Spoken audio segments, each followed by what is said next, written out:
Sweden and the 30 Years' War. Sweden is a weak and apparently unimportant country in comparison with some of its powerful neighbors, but its history is not without events of thrilling interest. It was from Sweden that deliverance came to Germany in her terrible struggle against the papal armies during the 30 Years' War. The imperial forces had swept over the Protestant states of Germany to the shores of the Baltic Sea and were looking across its waters to a conquest which should extend the papal dominion over the countries of the north. The religion and the liberty of Christendom were on the point of being trodden out. For years the work of ruin had been going forward. Other nations looked on, but lifted no hand to interpose. Even England stood apart. And in Germany itself some of the Protestant princes had so far lost the spirit of the Reformation that they contented themselves with appeals and protests, and lent no aid to their brethren struggling against such fearful odds. Then it was that Gustavus II, the king of Little Sweden, came to the deliverance of the oppressed nations. It was a Herculean task which he had undertaken. With slender means and a small army, he must encounter an enemy that possessed exhaustless resources and unnumbered forces.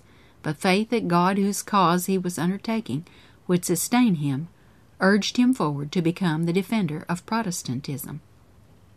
Like a dying man he set his house in order, and bade a solemn farewell to the states which he was never to see again. With his little force he landed on the shores of Germany on the 24th of June, 1630, exactly 100 years from the day when the Augsburg Confession had been presented to Charles V. The Emperor Ferdinand heard with contemptuous indifference of the coming of Gustavus.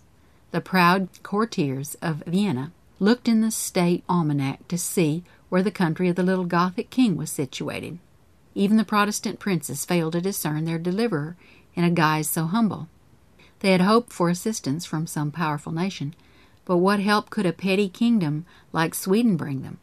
But the Lord delivereth neither by few nor by many. The armies of Ferdinand could not stand against the attacks of Gustavus. Victory after victory attended the Protestant arms. In the full tide of success Gustavus fell, but his people, true to the purpose for which his blood was shed, continued the struggle until a peace was won which delivered all northern Europe from the papal yoke. In the old Ridderholms church at Stockholm, the body of Gustavus is entombed. The following inscription is placed near his resting place. He undertook difficult things.